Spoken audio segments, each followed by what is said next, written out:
So Lucas, Final Fantasy VIII, thoughts? It's better than Final Fantasy VII. I said it. Ooh, the hot takes coming out on this channel. In the intersecting spheres of gaming and technology, the Final Fantasy series is well known for pushing the technical boundaries of whatever console they happen to appear on. For example, consider the game Final Fantasy VIII, in which the main character wears a fur-lined jacket purely to flex on the rest of the industry. So, of course, Karl, you're talking about Squall. Yes, I am. Squall Leonhardt, who in the games is described as a young, aloof mercenary, talented in the art of war, and sandbagging questions with an almost heroic amount of indifference. Is it whatever he says? Is that the line? Whatever, yeah. And is it you who told me that he doesn't actually say whatever in the Japanese version? Yeah, I'm not exactly sure what he says, but apparently there was a bit of issue with translation. He basically comes off very sarcastic and like slightly charismatic in the Japanese one, whereas in like English and American version it's just whatever. Yeah, he seems really cold and indifferent to the point where it's just a meme about the character, where it's just like whatever, because he says it I think after like Rinoa says that she loves him or something. He's like whatever. But in like, the Japanese version, like Lucas said, it's supposed to be, he's more sarcastic and like, it adds a bit more layer of characterization to him, but they kind of just fumbled that in the, the English translation. He just comes across like an asshole because he's just whatever all the time. It's like, Squall. He doesn't give a shit about the entire adventure. Like, Squall, man, like shit's getting real. He's like, whatever. And I kind of respect that too, but that's not the idea they were going for. And at the start of this video, Lucas, you came in with the hottest of hot takes, and the comment section is probably all kinds of mad about it already. So fuck it. Final Fantasy VIII, I think, is better than Final Fantasy VII as well. I played both games once when they came out, and again as an adult, so I can look back, with that critical, more refined eye, and I still think that 8 is the better game. But I can see why some would argue that 7 is the better game. And in specific regards to what we're talking about today, just the graphical achievements that Final Fantasy, 8 achieve. Can you believe that 8 and 7 came out on the same console? I can't. And I remember back in the day with Final Fantasy VIII, obviously, 7 looked alright for the time, but then 8, I watched that opening cutscene just on loop because of how good the cutscenes were in that game. And I contend that some of the graphics in that game hold up today, 20 fucking years later. Like the panning shot over the field of flowers. Oh, the one where it's the feather goes into the air and then turns into the Gunblade and comes back down. Yep. But I think that those two shots always stick out in my mind as ones where you could with a bit more polish, they could go in a game today and no one would bat an eye. Probably not, no. But then and then some of the backgrounds as well in the game. Before we move on, Lucas, what are your thoughts on the Junction System? Because to my knowledge, that is the most controversial aspect of the game. It's the part that people point to as the biggest, flaw in Final Fantasy VIII, and I actually think it works super well. I don't particularly know whether it does work super well or whether it's because I'm used to it. I personally don't see a massive issue with it going back, but again, I think to a new player coming in with fresh eyes now, it is a bit of a backwards system. It is, but I've always found it really cool that. So people don't know what we're talking about. In that game, I think in Final Fantasy VII it's materia, which is very simple. It's put materia in your weapons and equipment and it gives you abilities. So you put fire on your sword, you can now cast fire. In Final Fantasy VIII, it's a bit different. You have to draw magic from monsters and then you junction magic to your stats. So your stats are related to the magic that you use. And that seems really complicated, but I love that system. It adds so much depth where if you junction, for example, fire to strength, it goes up more than if you junction cure to strength. Because obviously fire, strength, and then obviously the best spell for stuff like earthquake and tornado. And then inversely for speed, you junction triple to it, and that gets you more speed. And then you can have the status effects of junction bio to one of your status effects. And now you your physical attacks do poison damage, or you can do junction fire to your defensive, and now you take less damage from fire. And I found that really fucking cool, and I liked messing around with the different setups you could get before I realised you can just min-max the shit out of it. And when I realised the best way to play that game is run away from every encounter because enemies scale with your level. And it's also more optimal to just constantly be at low health, so you can just do Renzo Kuken in every battle and just end every fight with one hit. But I contend though, is the Renzo Kuken one of the coolest limit breaks in Final Fantasy? Most definitely. I think the only one that even comes close to it, except for the end game ones of Omni Slash, is Banishing Blade, I think it's called, in Final Fantasy X, where Oren just does the "get the fuck out" and baseball bats an enemy out of the ring. Because that was like, oh, it's so good. Just when he walks up and just goes, baseball swings this like child-sized sword at a monster, and they just fly into the, they Team Rocket blasting off again just into the atmosphere. It's fantastic. And I make sure every time I go to like the desert, I do that to the first sandworm I encounter. It's like, oh, it's a 100-foot long giant worm that can do earthquakes. And Oren's like, don't worry guys, I've got this. Boom! Now, Karl, we can't talk about Final Fantasy VIII without mentioning the fucking Gunblade. Oh god, the Gunblade. So if you've not played the game, or you don't remember, the Gunblade is exactly what it sounds like. It's a gun sword. And there's a picture of it behind me, and it is literally just a revolver, but instead of like a barrel, it just has a giant sword on the end. And people tend to fall into one of two camps of either it's stupid or it's awesome. And I was like a member of the former until I learned how it worked, and now I think it's kind of cool. So do you know the actual mechanics behind the Gunblade in the series? I think you've mentioned it to me before, but I've only got a vague remembrance of how it works. So you go ahead.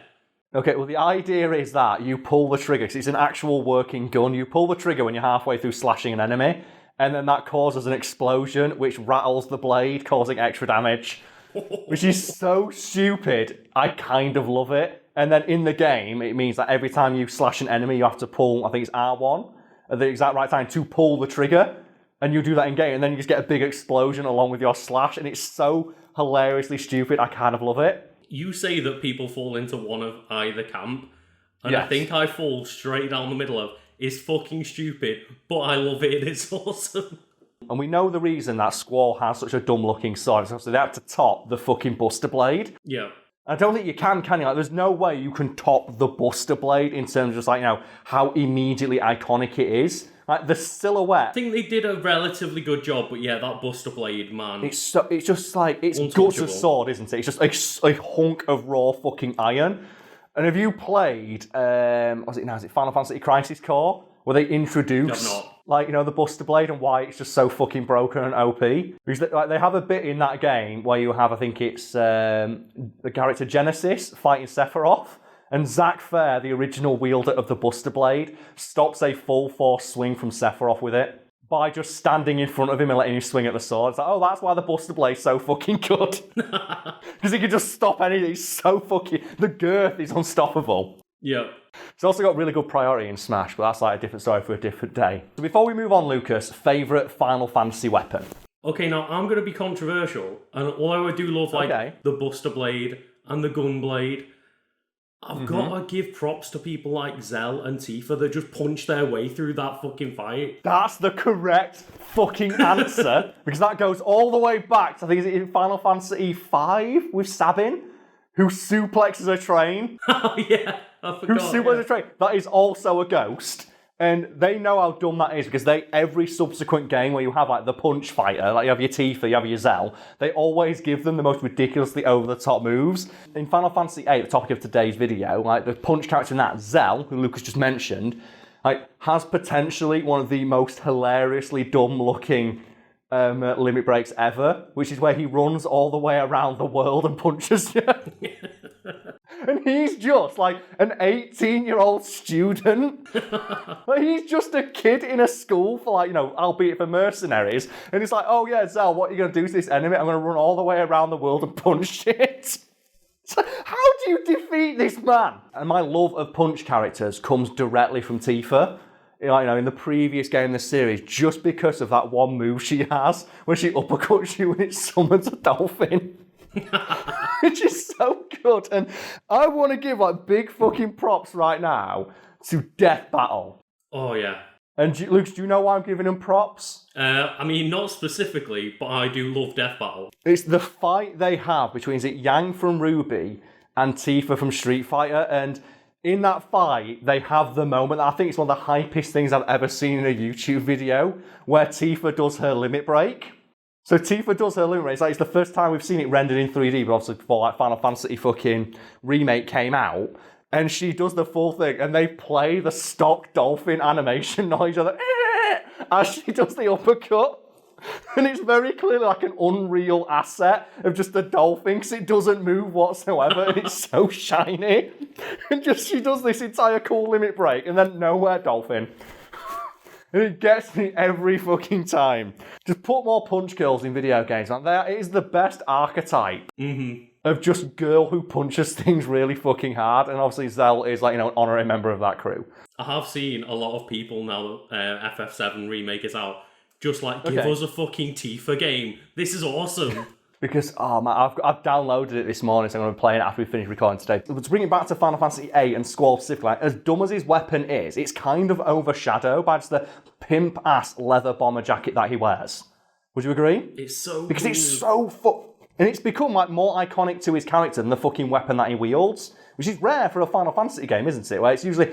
Especially for Final Fantasy, yeah. Right, Cloud's most iconic feature is the fact he's like the Buster Blade. Like, without the Buster Blade, he's just generic anime man. But with the Squall, it's like, no man, it's that fucking pimp-ass jacket. And like the only reason that exists is because Tetsuya Nomura, the character designer for the game, wanted to flex on everybody. And you'll see in like early concept art for Squall, some of which will presumably be behind me right now. Like Squall, he looked a bit more feminine in appearance. He had longer hair and softer features. And they told him, no, you can't have a main character. You need to make him like, a bit more manly. And what they did is they reused that design for, spoilers for a 20-year-old game, like Squall's dad, Laguna, and they gave him the long hair and the softer features. And I'll contend, Laguna has got the best fucking theme of any Final Fantasy game.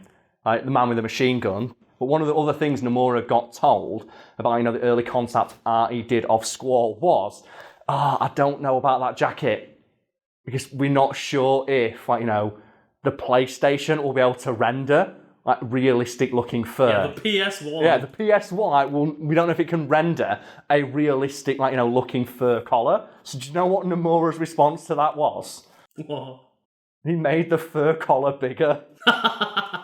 He made it bigger and just sent that design to the animators and went, fucking figure it out.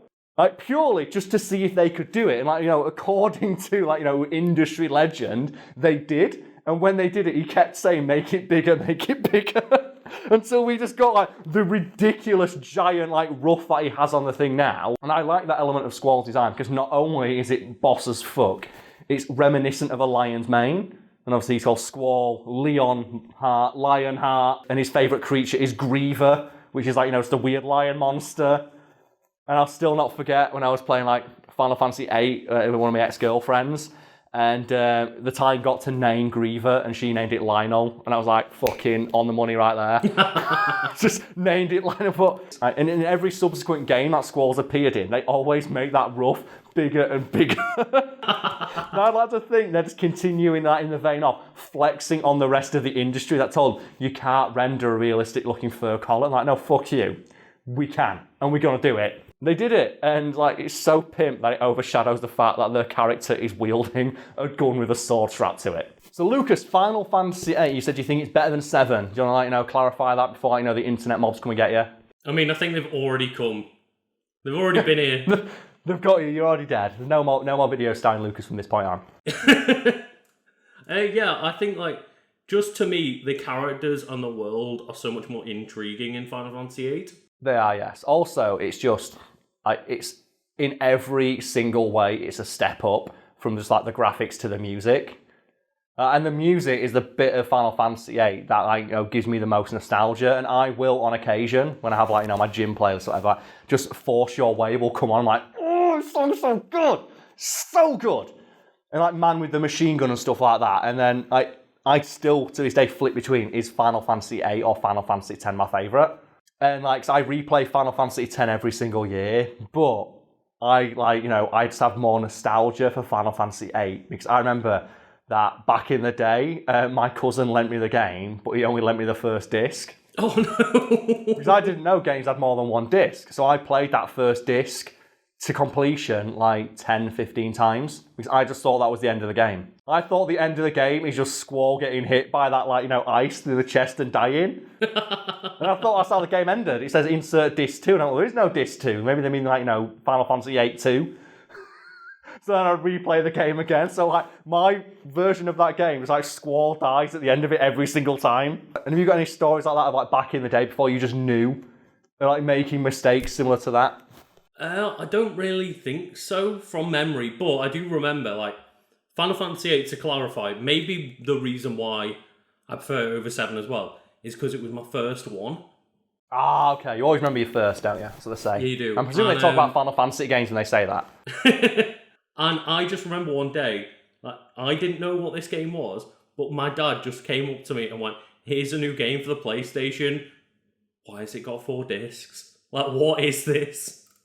Well, I think I didn't have that moment, because I said, oh, I like this one disc. Well, that opening cutscene still blew my fucking mind. I'm like, oh my god.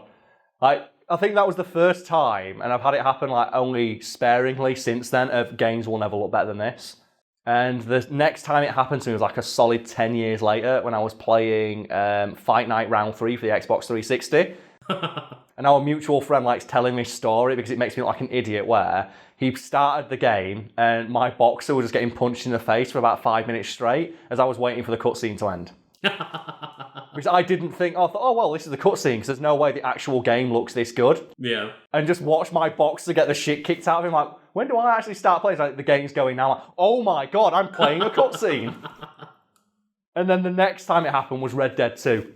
When I went into like the photo mode for Red Dead 2 and I zoomed in on a squirrel, it had a fuzzy nutsack. I'm like, oh my god. Oh my god. Games, and then I said to myself, games will never get better than this. Realistic squirrel nutsack tech cannot be topped.